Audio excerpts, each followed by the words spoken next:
औलाद का मोह। दिलीप और सुधांशु नाम के दो भाई थे। दिलीप की शादी कावेरी के साथ हुई और सुधांशु की शादी माया के साथ। शादी के बाद दोनों भाई अपनी अपनी पत्नी के साथ खुशी खुशी रहा करते थे। दोनों भाइयों के परिवार एक ही घर में रहता था। साथ में खाना, साथ में घूमना, कुल मिलाकर दोनों भाइयों का परिवार खुशहाल परिवार था। कुछ सालों के बाद दिलीप की पत्नी कावेरी को एक बेटा हुआ। भैया, आज मैं बहुत खुश हूँ। चाचा बन गया हूँ मैं। हाँ भाई साहब, इस बच्चे के घर में आने से तो रौनक आ गई है। मैं सबको बताऊंगी कि मैं तो चाची बन गई हूँ, चाची। तुम दोनों कितने अच्छे हो। हमारे बच्चे के आने से ऐसे खुश हो रहे हो जैसे ये बच्चा तुम्हारा ही हो। बस भैया, अब आपका बेटा इस दुनिया में आ गया ना, हम भी कोशिश करेंगे कि हमारा भी बच्चा जल्दी से इस दुनिया में आ जाए। और फिर आपका और हमारा बच्चा दोनों मिलकर दिन भर घर के आंगन में खेला करेंगे। कितना मजा आएगा ना। सच कहती हो माया, मैं भी उसी दिन का इंतजार कर रही हूँ जब तुम्हारी भी गोद भर जाएगी और मेरे बेटे को एक छोटा भाई या बहन मिल जाएगी। एक साल बीत जाता है। दिलीप और कावेरी का बेटा अब 1 साल का हो चुका था, लेकिन सुधांशु और माया की कोई औलाद नहीं होती। माया, लगता है कि हमारी जिंदगी में बच्चे का सुख ही नहीं है। ऐसा क्यों कहते हैं? दिलीप भाई साहब का बेटा भी तो हमारा ही बेटा है ना। तुम्हारी बात बिल्कुल ठीक है माया, लेकिन फिर भी हमारा खुद का एक बच्चा होता तो कितना अच्छा होता। हाँ, कावेरी भाभी भी हमेशा कहती हैं उन्हें अपने बेटे के लिए एक छोटा भाई या बहन चाहिए। लेकिन देखिए ना, हमारी तो किस्मत ही कितनी खराब है। हमारे तो सारे ट्रीटमेंट भी फेल हो चुके हैं। डॉक्टर ने भी साफ साफ कह दिया है कि तुम कभी माँ नहीं बन सकती।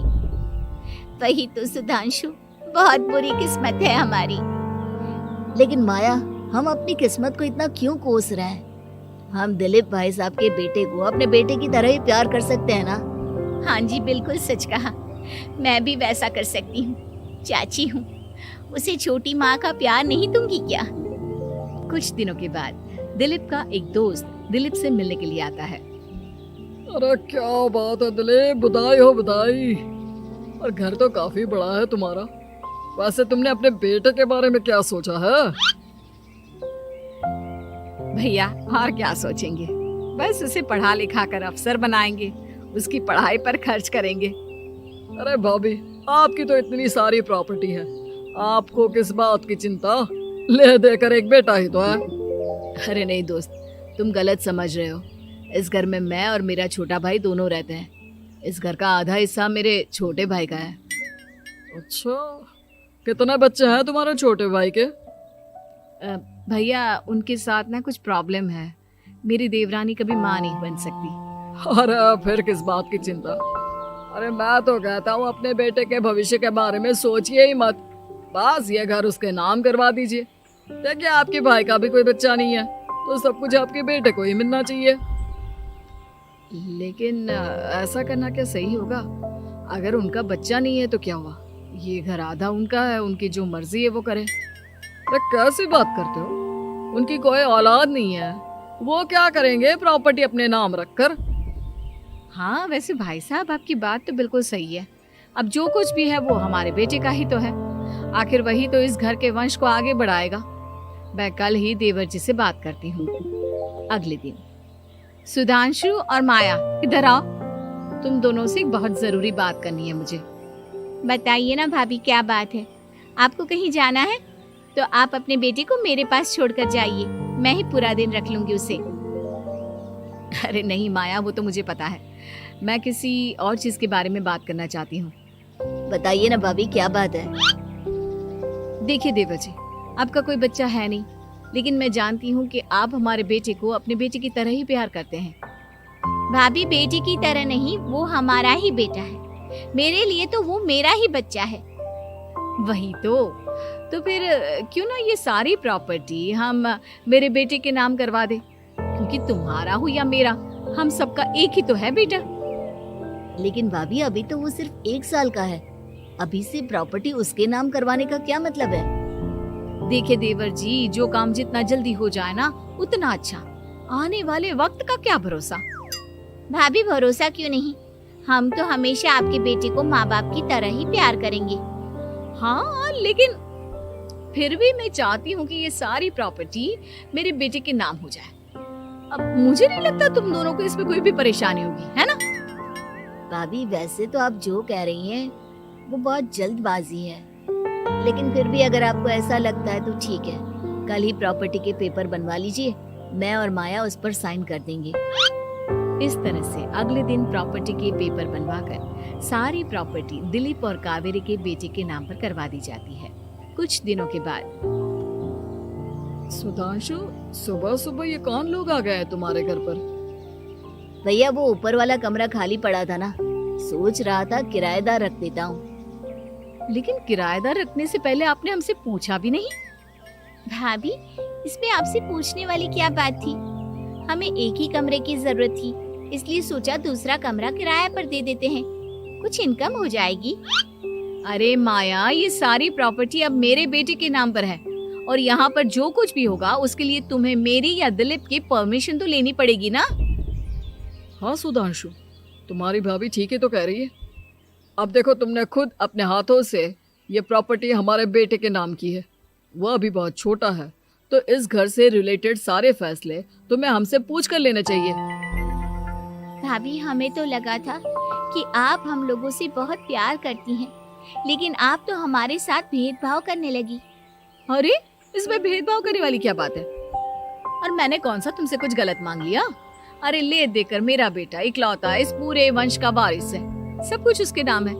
तुम्हें इस बात से जलन क्यों हो रही है?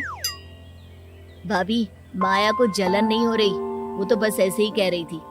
सब जानती हूँ मैं, इसकी खुद की तो कोई औलाद पैदा नहीं हुई, बस इसीलिए जब देखो तब मेरे बेटे पर बुरी नजर डालती रहती है। देखो माया, कावेरी तुमसे बड़ी है, वो जैसा कहती है वैसा करो। और वैसे भी इस घर पर अब तुम लोगों का कोई अधिकार नहीं है, वो तो हम लोगों की भलाई समझो जो तुम्हें अभी तक यहाँ रहने दिया है। भैया, आप इतने कैसे बदल गए? इस प्रॉपर्टी ने आपके दिल से हमारे लिए प्यार पूरी तरह खत्म कर दिया है क्या? इसी तरह वक्त बीतता जाता है और देखते देखते दिलीप और कावेरी का बेटा प्रणव 25 साल का हो जाता है और उसकी नौकरी लग जाती है। पापा, आज मेरा अपॉइंटमेंट लेटर आ गया है, मैंने सिंगापुर में जॉब ज्वाइन कर ली है। लेकिन प्रणव, विदेश में नौकरी करने जाने से पहले तुम्हें कम से कम अपने मम्मी पापा से एक बार पूछना चाहिए था ना। इसमें पूछने वाली क्या बात है माँ? मैं सिंगापुर जाकर जॉब करना चाहता हूँ तो करना चाहता हूँ। देखो प्रणव, हमने तुम्हारे लिए इतनी सारी प्रॉपर्टी यहाँ पर रखी हुई है, उन सब का क्या होगा? यहाँ रहो, बिजनेस करो। सॉरी पापा, मैं यहाँ रहकर कोई बिजनेस नहीं करने वाला, और ये जितनी भी प्रॉपर्टी आपने मेरे लिए संभाल कर रखी है ना, ऐसे ही किसी को दान में दे दीजिए, क्योंकि मैं सिंगापुर से वापस इंडिया आकर कभी नहीं रहने वाला। दिमाग खराब हो गया है तेरा, जानता नहीं तेरी वजह से हमने तेरे चाचा चाची से लड़ाई करके पूरा घर तेरे नाम करवा दिया था। हाँ, तो ऐसा करने से पहले आपको सोचना चाहिए था ना। और मम्मा, मैं तो वैसे भी उस वक्त 1 साल का था, मेरा इस मैटर से कोई लेना देना नहीं है। कैसी बात कर रहा है ये लड़का? अरे तेरी वजह से अपने छोटे भाई से दुश्मनी लेकर बैठा हूं मैंने तो उसे घर से भी निकाल दिया। जानता नहीं तू, बाजू वाले घर में एक छोटा सा कमरा किराए पर लेकर रहते हैं तेरे चाचा चाची, और ये सब मैंने तेरे लिए किया।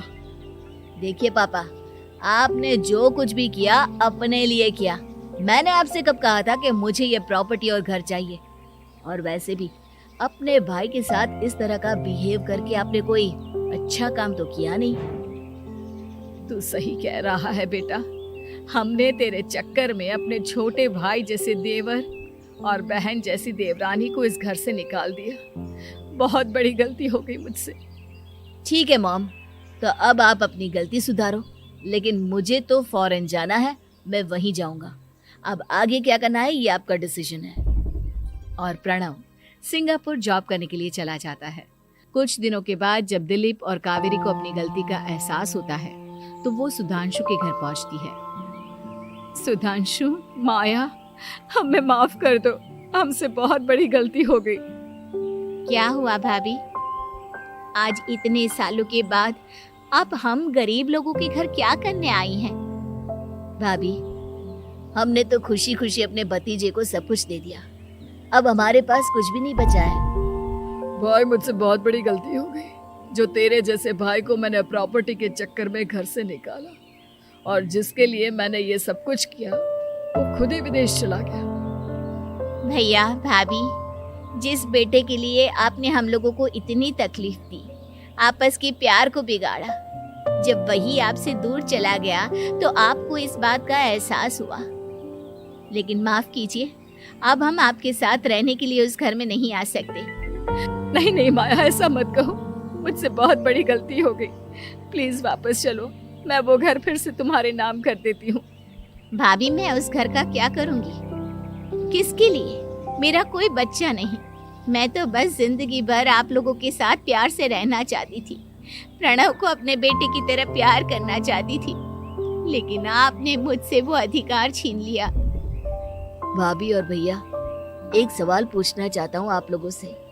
जो बच्चा कुछ ही दिन पहले दुनिया में आया हो, जिस बच्चे के भविष्य का आपको पता ही ना हो, उसके लिए अपने पुराने रिश्तों को तोड़ देना, अपने सगे रिश्तेदारों से दुश्मनी मोल लेना, उनके साथ झगड़ा करना, उनकी बेइज्जती करना, क्या ये सही है?